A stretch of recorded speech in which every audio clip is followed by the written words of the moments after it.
Varicose veins కి సరైన చికిత్స కోసం సంప్రదించండి ఎవిస్ హాస్పిటల్.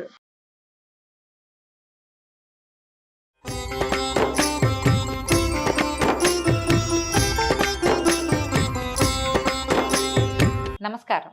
విష్ణు పురాణం 28వ భాగం అనగా చివరి భాగంలోకి వచ్చామండి. ఇప్పుడు మనకి పరాశర మహర్షి మైత్రేయుడికి చెప్తున్నటువంటి ఆత్యంతిక ప్రళయం గురించి చెప్పుకుందాం. మనుషులకి అసలు జీవరాశులన్నిటికీ తాపత్రయాలు 3 ఉంటాయని మనం తాపత్రయం అంటూ ఉంటాం. అంటే ఏమిటో తెలియదు మనకి, ఎందుకు వచ్చింది తాపత్రయం అని వాడతాం. ఆ తాపత్రయం గురించి చెప్తున్నారు. ఆది భౌతిక, ఆధ్యాత్మిక, ఆదిదైవిక అని 3 విధాలైన తాపాలు జంతువులని పీడిస్తుంటాయి, మనని ప్రాణుల్ని. అవి శారీరకాలు, మానసికాలు అని 2 విధాలు. ఆధ్యాత్మికం, శారీరకం. మహారోషం, క్రోధం, మదం అనేవి మానసికాలు. రకరకాల వ్యవహారాలు ఉన్నాయండి ఇందులో. శరీర సంబంధమైనది ఆధ్యాత్మికం. ఇతరుల వల్ల కలిగే బాధలు ఆది భౌతికాలు. వాయువు, అగ్ని మొదలైన వాటి వల్ల కలిగినవిగా గ్రహించంటే ప్రపంచం మిగిలిన వాటి వల్ల కలిగేదనమాట. వీటిని ఆది భౌతికాలు అంటారు. ఇలాంటి తాపత్రయం శరీరికి అంటే ప్రాణులకి, మనలాంటి వాళ్ళకి గర్భవాసము, జననము, ముసల్తనము, అజ్ఞానము, మరణము, నరకము ఇలాంటి వాటికి సంబంధించిన వివిధమైన దుఃఖాలని కలిగిస్తూ ఉంటుంది. వీటి వల్ల భరించరాని దుఃఖం కలుగుతుందని చెప్పక్కర్లేదు. ఆ దుఃఖాల గురించి చెప్తున్నారనమాట. ఈ తాపత్రయాలన్నీ దుఃఖాన్ని కలిగించేవేనండి. దాని గురించి చెప్తున్నారు. ఒక స్త్రీ గర్భమునందు అది నివాసము, అది ఎలాంటిదో చెప్తారు. వీళ్ళు ఎలా పుడతాము, మనం లోపల ఎలా ఉంటాం, మలం మధ్యన మావితో పుట్టి మిక్కిలి వంకరగా వీపు, గుండె, కంఠము కలిసి ఆ తల్లి కడుపులో అణిగిమణిగి ఉంటుంది శిశువు. ఇలా ఉంటుంది కదండి, వంగి ఇరుకు ప్లేస్లో. మామూలుగా ఇలా చేతులు చాపితే ఇంత పళ్ళ నిండా పెద్ద బల్ల నిండా ఉండే పిల్లవాడు లోపల ఇంత బ్యాగ్లో ఇట్లా ముడుచుకుని ఉండవలసి వస్తుంది. అయితే ఎలా ఉంటారు, అరటి పువ్వులాగా ముడుచుకుపోయి ముద్ద కట్టి తన మూత్రంలోనే ఉండిపోవటం. కాళ్ళు చేతులు కూడగట్టుకుని ఆ శరీరాన్ని చుట్టుకుపోయి ఉంటాయి. వేడి, చలవ, వగరు, చేదు, పులుపు ఇట్లా వివిధ రుచులు, ఆ రుచులు కలిగినటువంటి ఆహారం తల్లి తీసుకుంటే ఆ పదార్థాల చేదు వగైరా తను అనుభవిస్తూ బాధపడుతూ ఉంటుంది. పెరుగుతూ సమయానుసారంగా ప్రజాపతి పంపించి గాలి కొట్టగా కడుపులో తల్లకిందులా పడి చివరికి ప్రసూతి వాయువు అనే వాయువు యొక్క విసురు వల్ల బయటికి వస్తుంది. మనకి శరీరంలో పంచప్రాణాలు అంటాం కదండి, 5 వాయువులు అవి ఉన్నాయి. వాటితో పాటు ఉపవాయువులు కూడా ఉంటాయి. స్త్రీ శరీరంలో నుంచి బయటపడాలంటే ప్రసూతి వాయువు అనే ఒక వాయువు యొక్క పంపింగ్ వల్ల శిశువు బయటకు వస్తాడు. పురాణంలో ఇట్లా చెప్పబడుతుంది. వెలుపలి గాలి తగలగానే లోపల ఉన్నంతసేపు శిశువుకి జ్ఞానం ఉంటుంది, వాడిలో ఉన్న ఆత్మకి. బయట గాలి తగిలేసరికి జ్ఞానం పోతుందట. శరీరం ఇరుసులలో పెట్టి ఆడించినట్లు, రంపంతో కోసినట్లు, ముళ్లతో గుచ్చినట్టు నొచ్చి బాధపడుతుంటుంది. గోక్కోవటానికి కానీ, ఒత్తిగిలి పడుకోవడానికి కానీ శక్తి లేక బాధపడుతూ ఉంటారు. తాగడానికి, తినడానికి ఇతరుల సహాయమే దిక్కుగా ఉంటారు. ఈగలు, దోమలు కుడితే ఆ బాధ అనుభవించవలసిందే కానీ ఆ శిశువు ఏమీ చేయలేదు. క్రమక్రమంగా పెరుగుతూ ఇతరుల అదిలింపులు, బెదిరింపులు అనుభవించవలసిందే. ఆది భౌతిక తాపాలకు కంది అజ్ఞానానికి ఆటపట్టై తన్ను తానెరగక మూఢవృత్తితోటి బతకవలసి వస్తుంది. యవ్వనం వచ్చిన తర్వాత మత్తుడై ధర్మ విరోధకాలైన అర్థకామాలకు లొంగి దురాశతో చేయరాని పనులు చేస్తూ బతుకు వెల్లడిస్తారు. ఎవరైనా చేసేదే ఇది. ముసల్తనం రాగానే జుట్టు ఊడిపోయి, చుట్టు పండిపోయి, పళ్ళు ఊడిపోయి, దృష్టి తగ్గి, వెన్నెముక వంగి, శక్తి అంతరించి కర్ర పట్టుకుని నడవాల్సి వస్తుంది. చెవుడు, మాట్లాడడానికి శక్తి చాలక గుటకలు వేస్తూ ఉండటం, తిండి నిద్ర తగ్గిపోవటం, తిండి అరగకపోవటం ఇలాంటి దురవస్థల్లో పడతారు. అన్నీ అణిగిపోయినా ఆశలు మాత్రం సావవు. చివరికి పడరాని రోగాల బారిన పడి కుటుంబాన్ని వదల్లేని దుఃఖంతో దేన్ని వదిలిపెట్టలేం కదా, యమభటుల చేతిలో పడతాడు. తను చేసిన పాపకర్మలకు నరకంలో యమకింకర్ల చేత పడరాని శిక్షలకు లోబడి దుఃఖిస్తాడు. అవి అయిన తర్వాత మళ్ళీ ఏ తల్లి కడుపులోనో పడ్డము, పుట్టడము, పెరగడము, ఇందాక చెప్పుకున్న ఈ ఇంత పొడుగునే లిస్టు ప్రకారము అన్ని బాధలు పడటము, మళ్ళీ ముసల్తనము, మళ్ళీ మరణము, ఇదే వరుస. జీవి ఇలాగే తిరుగుతూ ఉంటాడు. పుట్టడం, చావడం, మళ్ళీ పుట్టడం, ఈ వరుస కర్మ ఫలితం ప్రకారం ఇలాగే జరుగుతుంది. ఇందులో ధనం ఆర్జించడము, దాన్ని కాపాడుకోవటము, వినియోగించడము, ఈ పనుల్లో కూడా దుఃఖమే కానీ సుఖమేముండదు. సంపాదించిన నాళ్ళు కడుపు కట్టుకుని సంపాదించడం, అనుభవించే సమయానికి ఆకలి ఉండదు, అన్నం తింటే అరగదు, నిద్ర పడుకుంటే నిద్ర పట్టదు, వృద్ధాప్యం ఎంత డబ్బు ఖర్చు పెట్టినా శరీరానికి సుఖం రాదు. ఇంతే జీవితం. కలిమి కష్టాల ప్రోవు అని చెప్పాలి కానీ సుఖమయం అనడానికి వెళ్ళేది. ఎంత సంపాదన వచ్చినా వాడికి ఏం సుఖాలు ఉండవు. కర్మలు దుఃఖానికి బీజాలు. వాటి ఫలితం ఏంటంటే పుడుతూ ఉండటం, చస్తూ ఉండటం. ఈ జ్ఞానం నరుడికి కలగదు. నేను ఈ పని చేస్తున్నానే మళ్ళీ పుడతాను ఏమో, తర్వాత ఎప్పుడు పుడతామో మనకు తెలియదు కదా, తెలియదు, అర్థం కాదు, అజ్ఞానమే దీనన్నిటికీ మూల కారణమని చెప్తారు. ఈ దుఃఖం పోగొట్టుకోవడానికి దివ్యమైన ఆయుధం ఏంటంటే విష్ణు సహస్రనామ పారాయణమట. జ్ఞానులు ఈ మాట చెప్తారు. ఈ దుఃఖం పోతుంది, నువ్వు పుట్టవలసిన అవసరం తగ్గుతూ ఉంటుంది. నిత్యము సహస్రనామ పారాయణ చేస్తావు. ఎప్పుడు భగవన్నామం తీసుకునే వాళ్ళకి ఇతరులని తిట్టడానికి, కేకలేయటానికి, ఏదో అది కావాలి ఇది కావాలి అని అడగడానికి సమయం తగ్గిపోతుందండి. భగవన్నామమే ఎక్కువగా జరుగుతుంది. అప్పుడు ఏమవుతుంది, ఆ మాటలు తగ్గేసరికి కర్మలు తగ్గటం మొదలు పెడతాయి. నిదానంగా మన పుటకలు చావులు కూడా తగ్గుతుంటాయి. విష్ణు సహస్రనామాన్ని వదిలిపెట్టద్దని చెప్తున్నారు. శ్రీహరి దయను పొందటానికి కర్మ, జ్ఞానము అనేవి సాధనాలని ఆగమోక్తి. జ్ఞానం ఆగమ విహితమైనటువంటి కర్మాచరణం.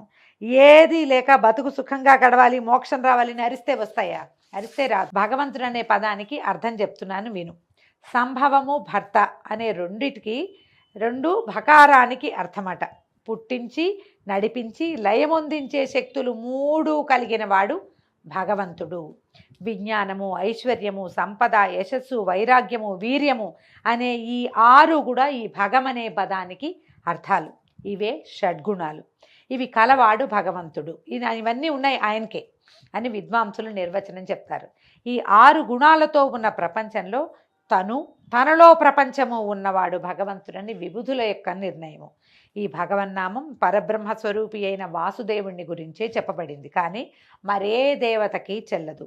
ఈ విషయం మునుపు కేశిధ్వజుడు అనే రాజశ్రీ ఖాండిక్యుని తండ్రికి చెప్పాడు అనేసరికల్లా మైత్రేయుడు అడిగాడు, కేశిధ్వజుడు ఎవడు, ఖాండిక్యుడు, ఈ ఖాండిక్య జనకుడు అనేవాడు ఎవడు, వాళ్ళకి యోగ నిమిత్తంగా కలిగిన వాదం ఏమిటో చెప్పమని అడిగేసరికల్లా పరాశర మహర్షి ఇట్లా చెప్తున్నారట. జనక వంశీయుడు అమితధ్వజుడు, అతనికి ఖాండిక్యుడు, కృతధ్వజుడు అని 2 కుమారులట.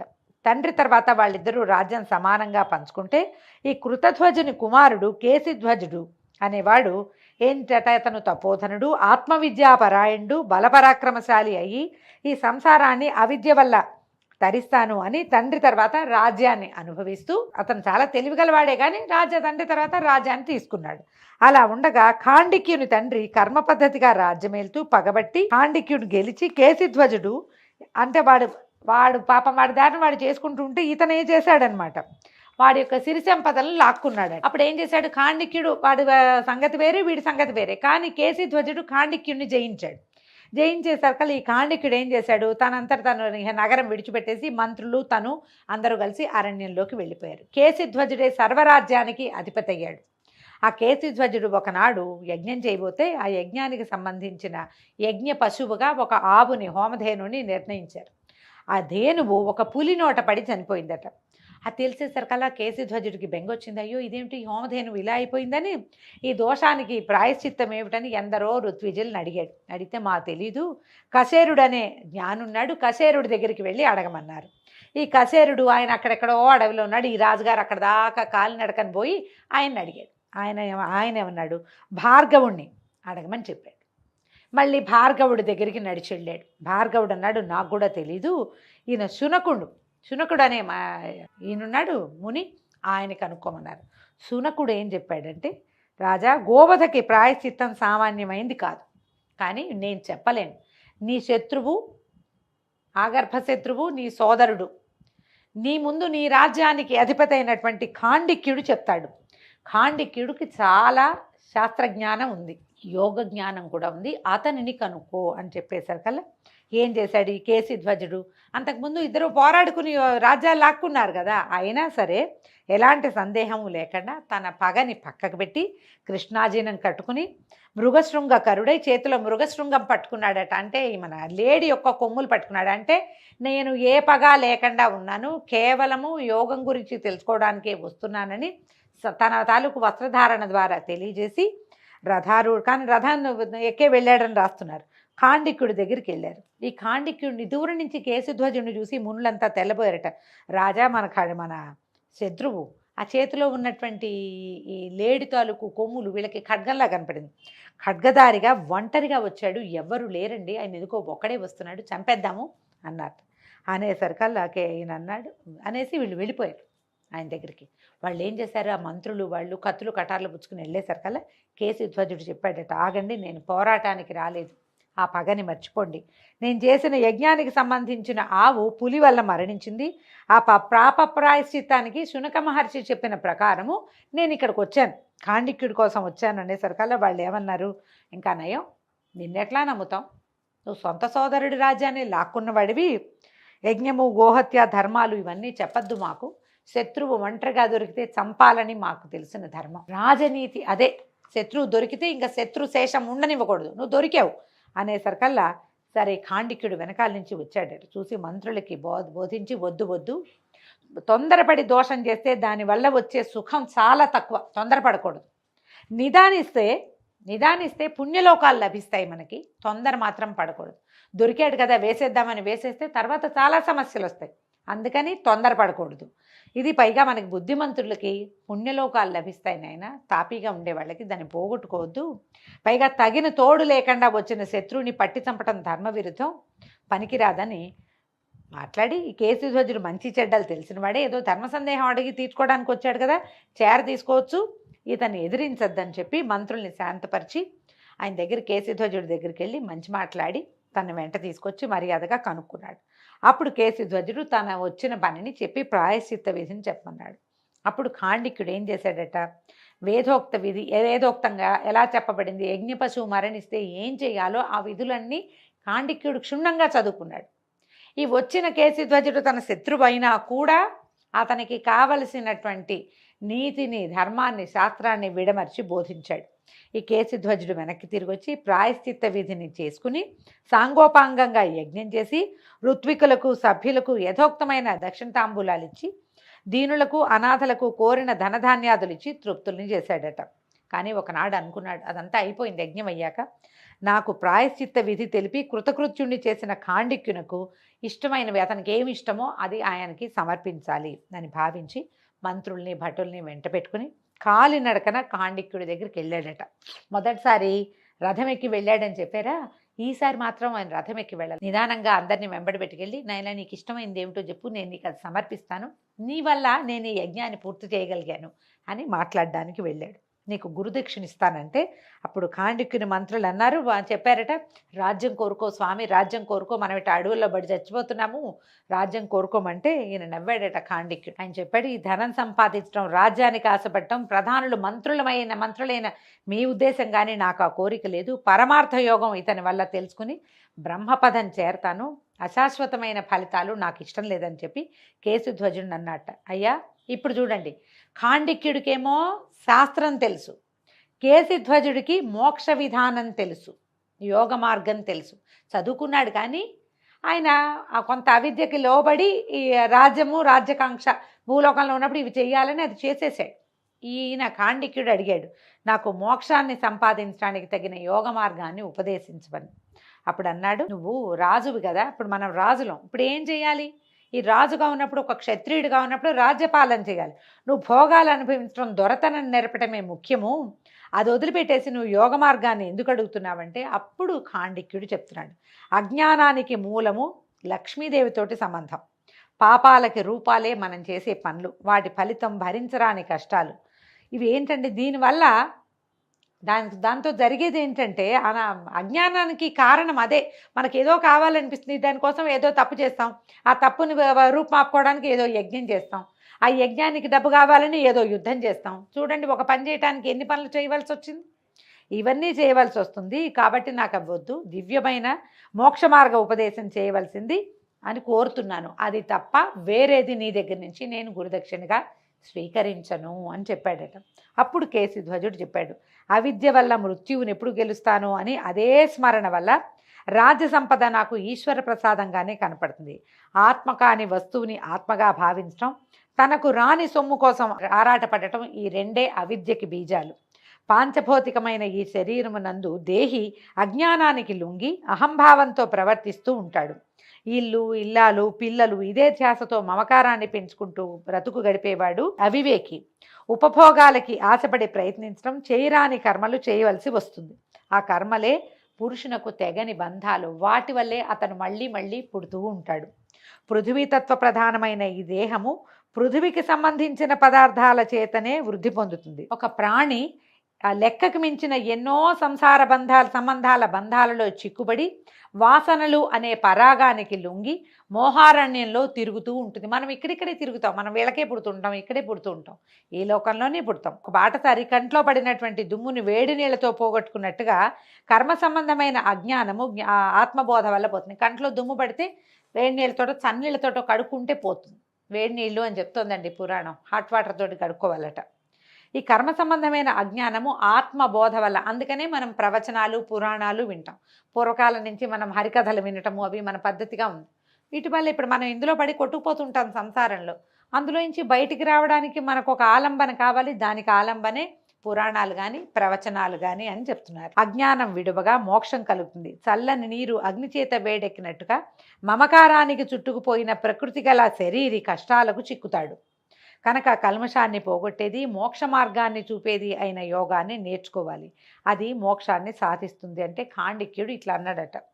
నిమివంశంలో నీకన్నా మిన్నగా చెప్పదగిన జ్ఞానధనుడు పుట్టడు, కనుక నీవే నాకు ఆ యోగ విద్యను బోధించు.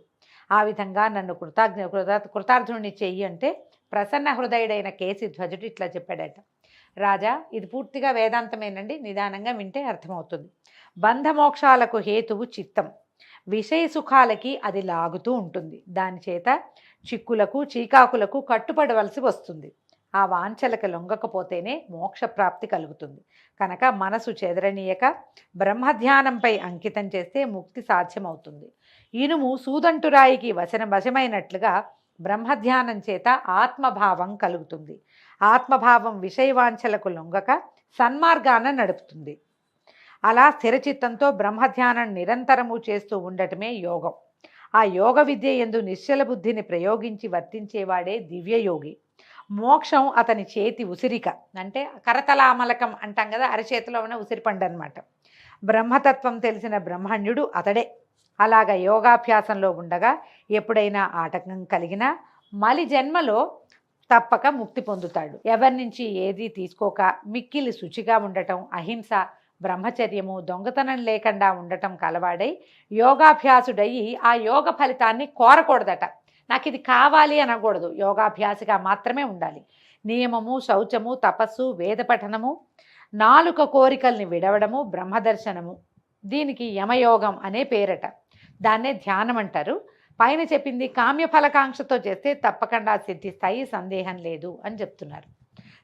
సకలాసనాలలో భద్రాసనం అలవాటు చేసుకుని దాంతో యోగాన్ని అభ్యసిస్తూ పంచగుణాలను మనసుతో జోడించి బ్రహ్మధ్యాన ప్రవృత్తితో ఉండటమే యమం అని చెప్తారు. ఇది ప్రాణం యమ యోగాల గురించి చెప్తున్నారండి. ఇందులో ఉన్నది చదువుతున్నాను, వివరంగా దీని గురించి మాట్లాడేంత సమయం కూడా ఏం లేదండి. ఇందులో ఏముందో పాఠంలో అది చెప్తున్నాను అంతే. ప్రాణవాయువుల్ని తన వశం చేసుకుని బ్రహ్మతత్వాన్ని తెలిసి ప్రవర్తించే యోగం ప్రాణాయామ యోగం అని తత్వవిధులు అన్నారు. ప్రాణాయామం మనం చేస్తుంటాం కదా, ఇది ఏదో క్రియలాగా చేస్తామండి. సాధకుల వ్యవహారం వేరేగా ఉంటుంది. ఊర్ధ్వముఖంగా ఉన్న ప్రాణవాయువును, అధోముఖంగా ఉన్న అపానవాయువును సమాన స్థాయిలో ప్రవర్తింపజేసేది లంబన యోగం అంటారట. ఆ లంబన యోగంతో శబ్దాదులకు వశీకరమైన ఇంద్రియ సమూహాన్ని తన వశం చేసుకోవటాన్ని ప్రత్యాహారం అనే యోగం అంటారు. ఈ యోగాలన్నీ ఆ కేశవుణ్ణి తెలియటానికి స్థూల యోగాలు. సూక్ష్మయోగం ఏమిటో తెలీదు అని చెప్పగా ఖాండిక్యుడు సరే, ఏ విధంగా ఈ హరిని భావన చేసి యోగి ముక్తిని పొందునో చెప్పు, ఆ విషయం చెప్పమని అడిగితే ఇప్పుడు చెప్తున్నారు.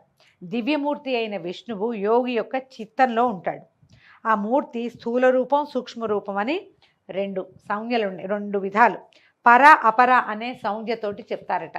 పరమూర్తి అపరమూర్తి అట అని చెప్పి ఈ రకంగా బ్రహ్మభావన, కర్మభావన అని అనేక రకాల వివరాలతోటి ఈ శ్రీహరిని ఎలా ధ్యాన యోగంతో ఆరాధించాలో వివరంగా చెప్పబడిందండి.